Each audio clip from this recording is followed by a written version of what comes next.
Good morning to all of you in this business study class. We are taking the business study class in this period क्योंकि आपके accounts में यहाँ सुबह सुबह network की problem आपके काफ़ी बच्चों के सुनने में आती है।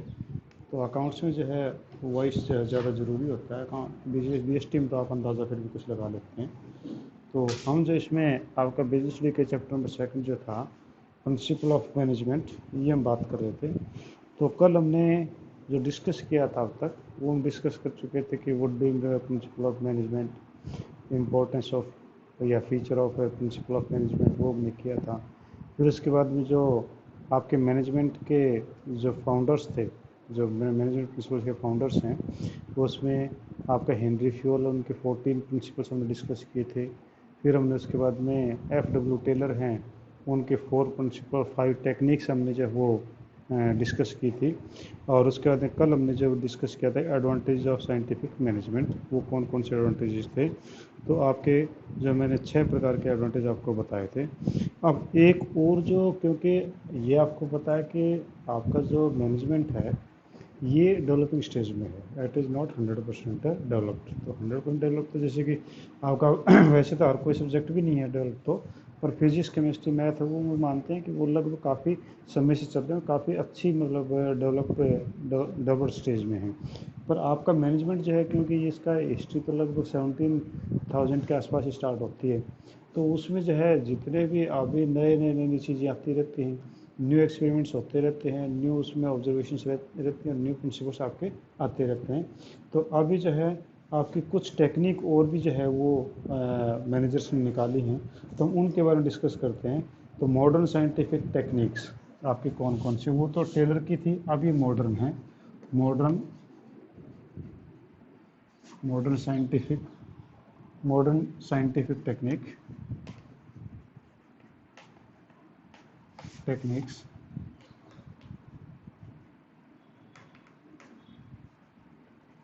मॉडर्न साइंटिफिक टेक्निक्स जो हैं वो कौन कौन सी हैं, हम उसको डिस्कस करते हैं।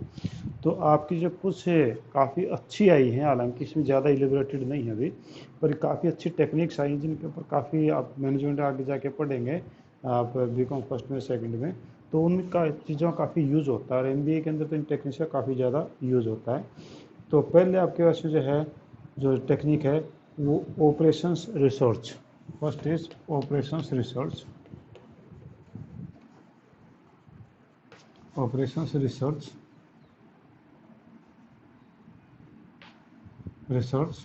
आपका ऑपरेशन रिसर्च जो है ये आपका सेकेंड वर्ल्ड वॉर के टाइम पे किया गया था, इस टेक्निक का यूज़, कि इसमें आपके मिलिट्री की डिप्लॉयमेंट जो है वो डिफरेंट डिफरेंट प्लेसेस के ऊपर किस प्रकार से हो।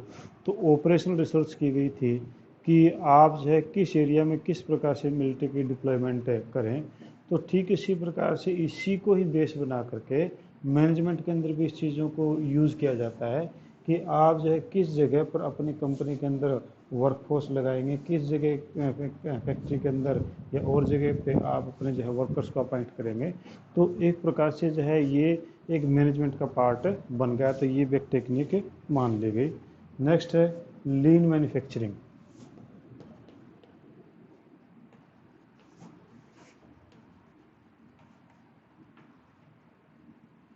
लीन मैन्युफैक्चरिंग, तो लीन जो मैन्युफैक्चरिंग है इसका मतलब है कि इसमें 7 वेस्टेज जो हैं वो ओवर प्रोडक्शन को उनको घटाना होता है। ये काफ़ी ज़्यादा फेमस है लीन आपका मैन्युफैक्चरिंग है कि this technique focuses on reducing the 7 wastage of over production. 7 प्रकार की वेस्टेज हम प्रोडक्शन के अंदर मानते हैं, उनको घटाना है। जैसे कि वेटिंग टाइम अगर जितना ज़्यादा लगता है हमारे कस्टमर को तो वो हमारे लिए नुकसानदायक होता है। तो इसमें हम वेटिंग टाइम को घटाने की कोशिश करते हैं। ट्रांसपोर्टेशन, आपका जो ट्रांसपोर्टेशन है वो कम से कम दूरी के ऊपर करना पड़े, आपका आसपास में ही कम फैक्ट्री लगाएं या आसपास में जो है वो वेयर हाउसेज जो बनाएं, तो ट्रांसपोर्टेशन का जो है वो वेस्टेज कम हो। प्रोसेसिंग, आपकी प्रोसेसिंग कितनी फास्ट आप कर सकते हैं कि आपका चाहे ऑर्डर प्रोसेसिंग है, चाहे आपकी पैकिंग प्रोसेसिंग है, चाहे आपके ट्रांसपोर्टेशन प्रोसेसिंग है, वो कितनी जल्दी आप करते हैं। मोशन यानी आपकी जो गति है उसके ऊपर हम ध्यान देते हैं कि कितना जल्दी जो है आप सर्विस अगले को दे पाते हैं। जिस प्रकार से आपके अमेजन है, फ्लिपकार्ट है, ये कंपनीज किस दम पे जमी हुई है, इसीलिए ना कि ये कितना जल्दी आपको सर्विस दे पाती हैं। इन्वेंट्री का स्टॉक, कि आप स्टॉक जो है कितना अपने पास में रखेंगे। ओवर स्टॉकिंग होना वो भी गलत है, अंडर स्टॉकिंग होना वो भी गलत होती है। स्क्रैप आपका जो है कोई टूट फूट होती और होती है। तो इस प्रकार की जो चीज़ें हैं वो सारे के सारे आप ध्यान में रखते हैं, तो ये कहलाती है लीन मैन्युफैक्चरिंग। इस इन सभी चीज़ों से क्या होगा, अल्टीमेटली हमारा जो कॉस्ट ऑफ प्रोडक्शन है वो घटेगा और जो प्रॉफिट मार्जिन हमारा बढ़ेगा। और हमारे बिजनेस का लास्टली एम क्या होता है, less cost of production more profit. तो less cost of production more profit है, ये इन्हीं जगह पे आपका होता है। तो इसलिए आपकी जो पहली टेक्निक है ऑपरेशनल रिसोर्स, जिसमें कि मिलिट्री के डिप्लॉयमेंट से रिलेटेड था, उसको भी हमने यहाँ पर लागू किया ताकि हमारा प्रोडक्शन जो अच्छी तरीके से हो सके। लीन मैन्युफैक्चरिंग, इसमें आपके 6 टाइप के जो ओवर प्रोडक्शन के रीजन्स हैं उनको हमने कंट्रोल करना था। नेक्स्ट आपके पास है केंजिन। केंजिन KAIZEN, केंजिन, ये आपकी एक टेक्निक है। और ये केंजिन टेक्निक जो है ये जापानी वर्ड से मिलकर के बनी है। इसका मतलब होता है चेंज फॉर बेटर, बेटरमेंट के लिए चेंज करना, वो आपका केंजिन कहलाता है। इसके अंदर कहता है कि हर उस एक्टिविटी को हम एलिमिनेट करते हैं जो कि आपके बिना काम की हैं और जिसका कोई साइंटिफिक मेथड नहीं है, कोई साइंटिफिक यूज़ नहीं है। यानी केंजिन थ्योरी में हम हर रोज़ इस चीज़ का ध्यान रखते हैं कि हमारे पास ये कोई काम करते हुए कोई ऐसी चीज़ जो वेस्टफुल है, जिसका कोई साइंटिफिक रीज़न नहीं है, हम उन चीज़ों को एलिमिनेट करते हैं। तो ये आपकी कहलाती है केंजिन टेक्निक। ठीक है जी। और नेक्स्ट आपके पास है 6 सिग्मा। फोर्थ है 6 सिग्मा।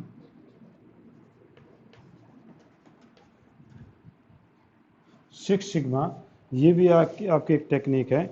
इस 6 सिग्मा के अंदर जो है हम एफिशिएंसी इम्प्रूव करने की कोशिश करते हैं और जो क्वालिटी वेरिएशंस हैं, जो क्वालिटी अलग अलग हैं, उनको हम कम करने की कोशिश करते हैं, कि जैसे कि सिंपलीफिकेशन के अंदर हमने किया था।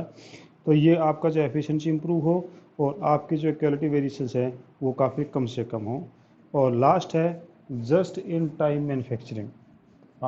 फिफ्थ है जस्ट इन टाइम मैन्युफैक्चरिंग।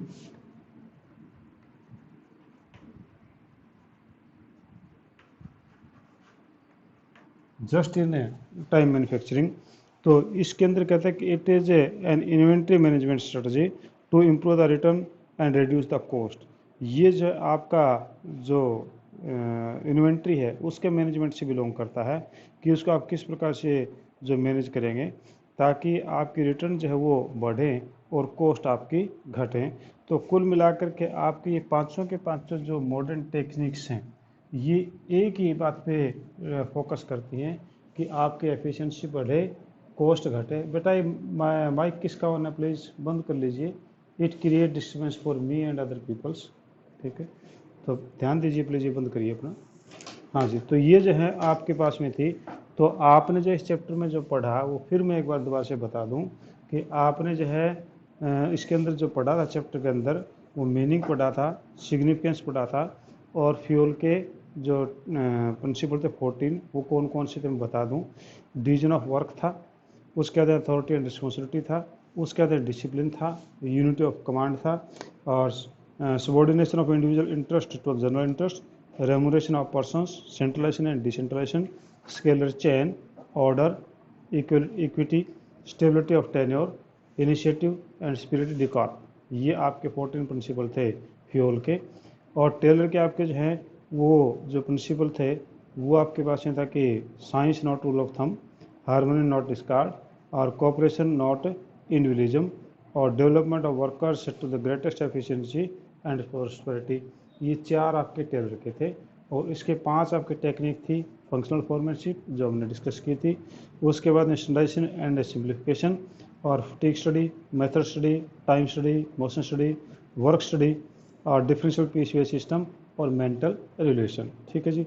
और अभी जो हमने जो आपके सामने जो वो जो एक्सप्लेन किया था मैंने, वो किया था आपके मॉडर्न साइंटिफिक टेक्निक्स वो कौन कौन सी थी। ठीक है जी। अब कहता है कि आप ये देख रहे हैं कि यहाँ पर दो प्रकार के लोग थे, एक आपके पास में था हेनरी फ्योल और दूसरे आपके पास में थे टेलर, ठीक है। तो अब इन दोनों की अगर हम बात करें तो क्या दोनों के बीच में कंपैरिजन करके देखें तो कंपैरिजन में आपका क्या पता चलता है कि टेलर और फ्यूल जो वो क्या क्या कहना चाहते हैं। तो मैं जो इसको थोड़ा डिफरेंसेस को आपके सामने लिख करके थोड़ा एक्सप्लेन कर लेते हैं हम लोग, ताकि हमें कोई दिक्कत ना आए, ठीक है। क्योंकि हालांकि दोनों के दोनों जो हैं वो ठीक है कि फ्यूल जो है वो मैनेजर लेवल पे काम शुरू किया था, टेलर जो है वो एक प्रकार से लेबर लेवल से काम शुरू किया था, हम ये मान के चलते हैं। तो उसका जो है ज़्यादा जो टेलर का था वो फैक्ट्री के ऊपर था और उसका जबकि मैनेजर्स के ऊपर था। तो दोनों में डिफरेंस आपके क्या है, तो लो जी हम इसको डिफरेंसेस को हम इस प्रकार से कर लेते हैं, ठीक है। तो ये आपका हम बना लेते हैं बेसिस ऑफ डिफरेंस, ठीक है। और ये हम ले लेते हैं आगे जी टेलर, और ये आपका जी फ्यूल, ये आपके जो हैं दोनों हैं। पहला कहता है कंसर्न, यानी किससे संबंध रखता है। फर्स्ट है कंसर्न, आपका किससे संबंध रखता है। तो टेलर की अगर हम बात करें तो टेलर जो है वो वर्कर से ज़्यादा संबंध रखता है, क्योंकि टेलर जो है वो बार बार वर्कर की एफिशिएंसी बढ़ाने की बात करता है। तो ये इसका है वर्कर्स एफिशिएंसी, इसका जो कंसर्न जो है वर्कर्स एफिशिएंसी के साथ में था कि वर्कर्स की एफिशिएंसी बढ़े। जबकि फ्यूल के अंदर जो है कंसर्न विद मैनेजर एफिशिएंसी, ये मैनेजर्स या हम कहीं मैनेजमेंट की एफिशिएंसी से बिलोंग करता है। इसका कंसर्न जो है वो मैनेजर या मैनेजमेंट की एफिशिएंसी से था, जबकि उसका जो है कंसर्न वो आपका वर्कर से है। दूसरा जो डिफरेंस है वो आपका लेवल हम कहें तो लेवल है, तो हम इसमें देखें कि आपका जो लेवल था ये लोअर लेवल की बात कर रहा था, लोअर लेवल पे ये फैक्ट्री लेवल के ऊपर जो मैनेजमेंट की बात है उसको ये जो है उससे कंसर्न करता है कि studies with the approach from the lowest level in the organisation. इसने अपने अप्रोच जो लोवेस्ट लेवल से स्टार्ट की थी, जबकि फ्यूल जो है उसने अपनी स्टडीज जो की थी वो हायर लेवल से की थी, यानी मैनेजर्स लेवल से की थी। यानी ये जो है आपके हायर लेवल से इसकी जो है वो स्टार्टिंग हुई थी इसकी प्रिंसिपल्स की, ठीक है। इसकी लेवल लोअर पे था, उसका हायर पे था। थर्ड है इम्फेसिस, तो कहता है कि टेलर जो है इम्फेस करता है स्टैंडर्डाइजेशन ऑफ वर्क का। जो इम्फेस है इम्फेसिस, इसमें इम्फेसिस जो है वो टेलर किसके ऊपर करता है, तो टेलर जो इम्फेस करता है स्टैंडर्डाइजेशन ऑफ वर्क पे।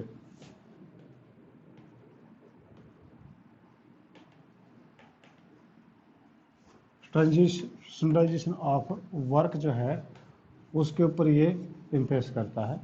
और जबकि ये जो इम्फेस करता है वो Fayol laid great emphasis on function of managers, ये फंक्शन ऑफ मैनेजर्स पे करता है,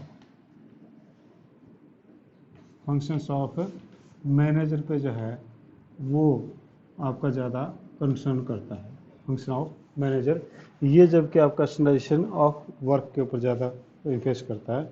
focus, Taylor focus on eliminating the wasteful moment, तो इसका फोकस किस पे है, ये वेस्टफुल मोमेंट को ख़त्म करने के लिए है, वेस्टफुल मोमेंट्स को जो है ये ख़त्म करने के लिए किया जाता है। जबकि आपका जो फ्यूल है वो आपके बेटर मैनेजमेंट के लिए करता है या ओवरऑल अचीवमेंट की बात करता है, यानी ये ओवरऑल अचीवमेंट की बात करता है, ये ओवरऑल अचीवमेंट की बात करता है। ये जबकि वेस्टफुल मोमेंट्स को कम करने की बात करता है, ये ओवरऑल अचीवमेंट्स के ऊपर फोकस करता है। मेजर कंट्रीब्यूशंस, आपके इसमें जो है मेजर कंट्रीब्यूशन कौन कौन से हैं, मेजर कंट्रीब्यूशन है, मेजर कंट्रीब्यूशन अगर देखा जाए तो टेलर ने जो है वो जो मेजर कंट्रीब्यूशन दिया था उसने साइंटिफिक टेक्निक और साइंटिफिक प्रिंसिपल्स, यानी इसने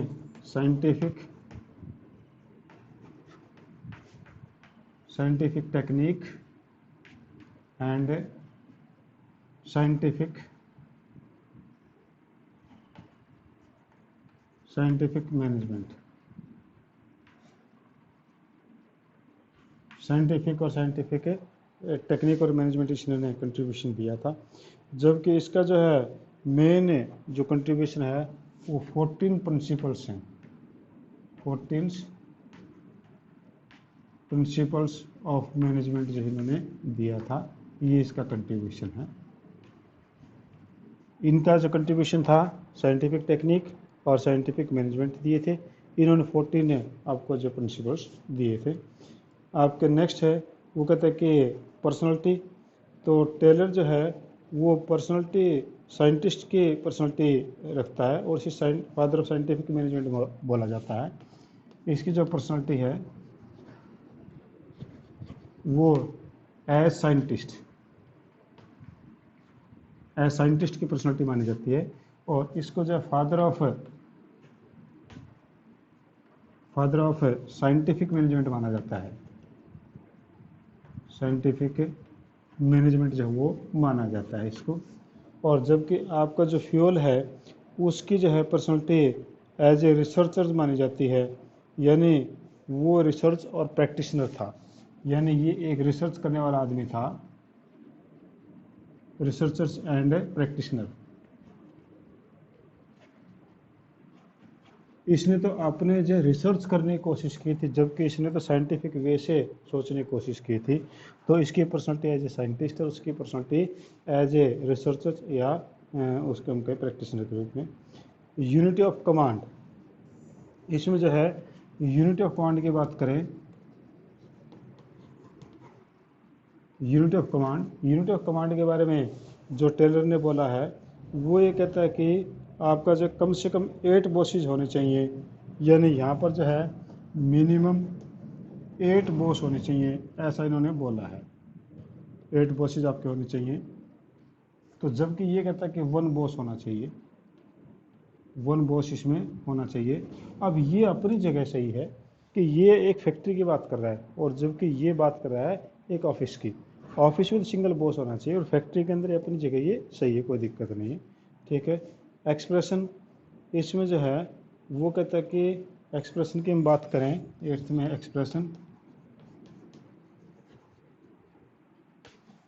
एक्सप्रेशन में हम करें तो Taylor technique are expressed as scientific management, ये साइंटिफिक मैनेजमेंट के रूप में एक्सपोर्ट होंगे, साइंटिफिक मैनेजमेंट के रूप में आपके जो ये एक्सप्रेस की जाती हैं।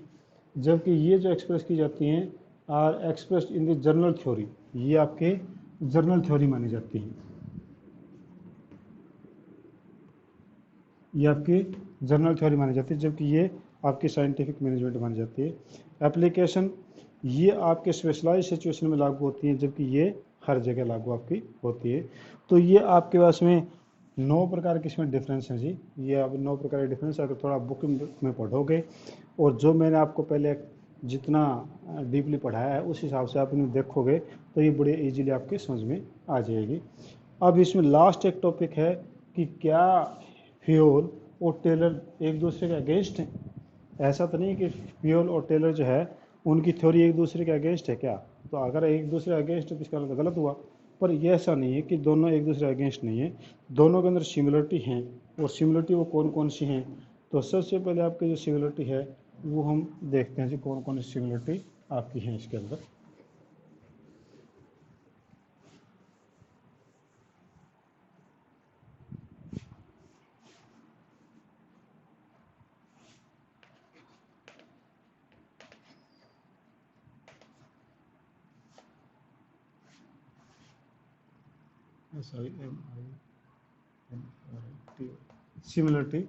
सिमिलरिटी इसमें कौन कौन सी हैं। पहला कहता है कि main aim of Taylor and Fayol principle is maximising efficiency. तो दोनों का एक उद्देश्य है मैक्सिमाइजिंग एफिशिएंसी, मैक्सिमाइजिंग एफिशिएंसी,